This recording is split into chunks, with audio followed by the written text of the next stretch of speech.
is Dr. Sebi with a 16. He's all that in a bag of chips. That nigga went to the Super Bowl and did a performance where he performed with two of Drake's ex-girlfriends, and the highlight of the performance is you having Bloods and Crips dancing around you while you rapping, and you wore tight, you wore some tight ass jeans with flares at the bottom. And I'm saying, and you stared in the Drake. I'm saying, you stared into the camera and said, "Stay Drake." Hearing Glasses Malone talk about how he talks about that moment as if it was like a great moment for hip hop. It was so amazing, and it's exhilarating, and somehow we've moved forward. And a part of that is because real talk again. A lot of us don't realize that we don't understand what progress is. We don't understand what winning is. We don't understand. We don't even value actual winners. Actually, we like to prop up people who actually aren't that talented, who aren't that great. It's because they fit our idea of something, right? So, anywho, um, going back to the whole thing with Drake and Ross, right? And I think they're making a good point, but when people have this conversation, they don't speak enough about how much it wasn't normal for someone like Rick Ross to be going at Drake on records and publicly speaking out against Drake and dissing him and this and that while this whole thing is going on, given their history. You know what I mean? And rather than keeping it real or coming up with a better reason, especially given that French Montana is saying, "I ain't no problem with Drake," and the whole backtracking thing that's going on, where all the media outlets, all the media personalities are all trying to kind of, for the most part, speak as if it's not that serious. It really wasn't nothing, type shit. And it's like, nah, nigga, like no, nigga, they do. You supported and celebrated a record about me messing with kids, which also which also promoted the idea that and listen, like dudes who are losers, dudes who ain't got no motherfucking emotion, right? Like guys who like basically creep women out, or women find to be kind of like just not really endearing or attractive and whatnot. They love the idea that Drake is a PDF file. They're really into the whole like Jeffrey Epstein thing and Epstein Island and I'm not saying these things aren't valid, but it's like they're obsessed with those kind of things. We want to see who's on the travel logs. We need to see that travel log list and this and that. Like, they're the kind of people who like fixate on conspiracy theories and things like that. But another part of it is that they're not the guy, and this is also another example of how losers losers start to have a voice. A loser could never have a voice before, and all losers do is just lower the standard for men and women to the point where we all become like just lesser versions of ourselves, because the things we focus on, the things we care about, don't really matter, right? But going back to my point about black people showing you don't know how to have a relationship. If you don't think Rick Ross's behavior is weird as hell, that means that you don't know how to be a friend. If you think it's not weird that J. Cole, Rick Ross, all these different people didn't say not one word while that was going on, not a tweet, not a retweet, they didn't repost Family Matters, they didn't say nothing. Or you have someone like Rick Ross saying, "Yeah, nigga's over for you." Joe Budden saying it's over for you. And like, listen, Joe Budden got every reason in the world to not like Drake. Him and Drake are Eskimo brothers. Drake done smashed a few of his drones. It's understandable. Shout out to Act. Act pointed out. You know what? It makes sense, and it's better y'all just say it like that. Same thing with Charlamagne. Bro, it make more sense for you to say, listen, I ain't never had those kind of advantages. You know what I'm saying? I was never him. Charlamagne was a little slime bag ass nigga, you know what I'm saying, before he had a rebrand. Again, that nigga just say wild and crazy shit to the females in those shows. I want to drink your bath water. I suck a fart out your butt. This real like roll 30. These are things that men say when they know they ain't shit. These are things that men say when they ain't got no emotion. And that also means that when men talk like that, that means they'll do anything. Charlamagne will definitely gut you. If he can get away with offering you, I think, allegedly. Everything I say on here is alleged. I'm just saying, the observation I made is that I think he would definitely, if he needed to, he'd get ready to you, son. He got that kind of personality. I mean, y'all don't see it as much because he plays Mr. Politics now and whatnot. But again, the biggest part of Charlamagne's legacy has been shitting on Drake. It's not really critiquing Drake. It's been shitting on Drake. And what Charlamagne did was he made people not enjoy Drake's music as much as they would. It's a saying that no matter how good this fried chicken is, if I tell you, no matter how much I clean it off, if I tell you that I dropped it in some dirt, doesn't matter how much I cleaned it off, you knew I dropped it in dirt. Or if I say, hey, this chicken was dropped in dirt, right? Or how like some people, some people, I don't know. It always bothered me that my ex-girlfriend like really believed that the Chinese food store on Main Street was running through the grass looking for rats to take it to the store to chop up and sell. And then told me like, yeah, I saw that guy. He was in the grass looking for mice. Nigga, what? What psychedelics you taking? How much they cost? Stop taking them. You know what I'm saying? Tonight I want to see you use that gun. I mean, like, I'm a decent man from the city of demons, niggas. All right, man. So, but a lot of that. We're gonna stop right there for right now. We get a minute and 14 minutes. All right. We're gonna pause there. I'm gonna pick up in a little bit. I'm back on the next morning, baby. So let's continue with the crash out. All right, so I think we got some more audio. So I am coming to you from the future. Pause. Relax. Technology, baby. Let's go ahead and keep listening to the crash out. So this ain't really the end of it, man. Yo, your boy Ross is going crazy. I ain't gonna hold you, and I ain't gonna lie. Sound you kind of tweaking. I ain't gonna hold you. Let's get it.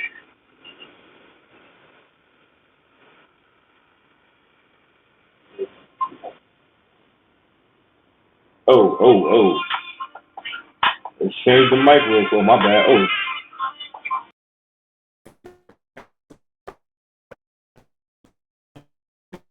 Anyway, so let's go ahead and get back into the crash out with Rick Ross. So apparently this goes kind of crazy. I ain't gonna hold you. This is the beginning.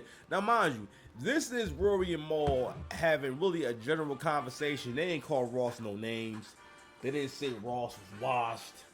All right, they didn't say your music is whack. You know what I'm saying? Listen, at one point, Ross was calling Drake white man. not white man. I think when he first announced that the album's called Iceman, Rick Ross said, "What's the album you got that you working on? White man." But anyway, Ross, listen, niggas trying to do revisionist history. Ross is trying to move like as if he wasn't moving like a total hater a few years ago. But again, you know what though? But I'll blame the community because the black community is a safe haven for hoes and a safe haven for haters. Because for the most part, what should have been happening was Rick Ross should be in the headlines as Rick Ross is being a hater. Rick Ross is being a generational hater. You know what I'm saying? I ain't gonna lie. Rick Ross is damn near on some reverse Uncle Ruckus energy. It's a very dangerous space to be in, and I don't think you guys understand the repercussions of what's going on right here. So let's go ahead and play this again. So I gotta make sure we linked up and all that. You know what I'm saying?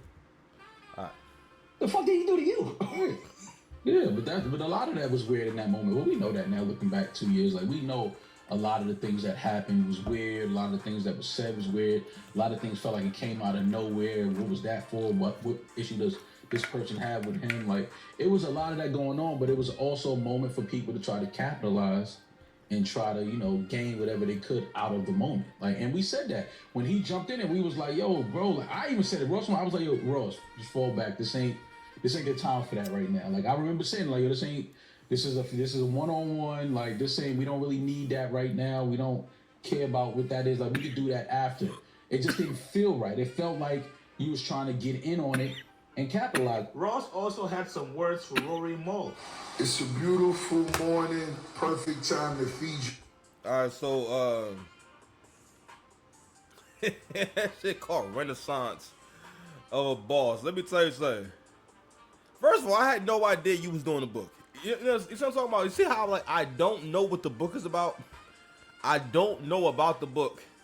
The book is to promote the album. I keep telling y'all, Ross is not confident in his album rollout. He know that the sales ain't gonna be strong. We still ain't really heard. Well, I mean, he might have a record out. Let's see. Rick Ross Records 2026. Ross will release his new album, Set in Stone, on June 12, 2026. It's his 12th studio album and includes the song. Okay. So, all right. So, Minx in Miami. So, that's the joint he got with French Montana and Max B. So, I didn't know who that belongs to. I'm going to go hear it again. That was pretty good. That was pretty cool. Like I was saying before early in the video, I think Ross can still do it.